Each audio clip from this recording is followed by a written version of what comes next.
Track 7, Stoned, we're listening to Miller Balloonerism. We're having a lovely time, we're realising how good he is or was.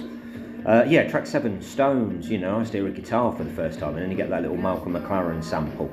You know, it's clever stuff, you know, there's some boundaries being pushed in the studio, there's like a backwards beat going on, which is great. Great song, great hook. Yeah, it could be the anthem of many youths sitting there getting stoned, not me, I've touched stuff obviously. But yeah, just really a groove record grabs me the way this does, and it's my favourite track on the album, 10 out of 10. Track 8, Shangri-La, nice experimental skit with a nice, great offbeat, great jazz offbeat. I like the transition from the rambling to the rap, sort of like a stripped back Beastie Boys around ill communication. Yeah, I like their nod to easy listening. Yeah, it's just a lovely sound, 9 out of 10. Track 9, Funny Papers, an old school banger, could be Jurassic 5.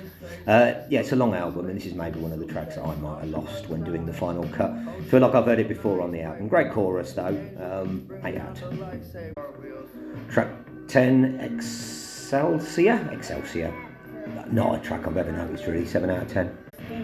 Track 11, Transformations, featuring Delusional Thomas. That's a good name for a rapper. New favourite rap name, Delusional Thomas. If he's got an album, I'm going to listen to that. Yeah, a bit more experimental, and I'm glad to hear that. Feels kind of skittish, like some of a Handsome Boy modelling school album. A little bit Kendrick even. Yeah, I like that. That brings the album back for me. 9 out of 10.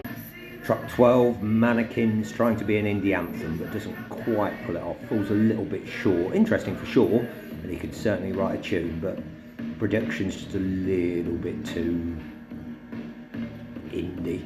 8 out of 10. Track 13, Rick's Piano. I love this as well actually. That piano hook is to absolute die for, the way it just goes up. Yeah, quite Fishman's Long Season, also John Stevens, you know. Great message as well, relatable. You know, the best days are to come.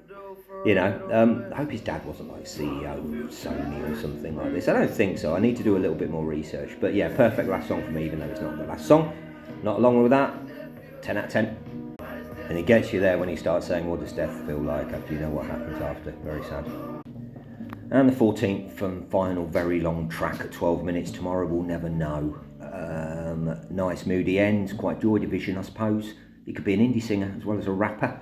Does go on a bit though, and doesn't really have a payoff. If I remember rightly, we were 8:36 in and there hasn't really been a payoff yet. 7 out of 10 that track, but let's not take away from what a great artist this bloke was and how much I've missed.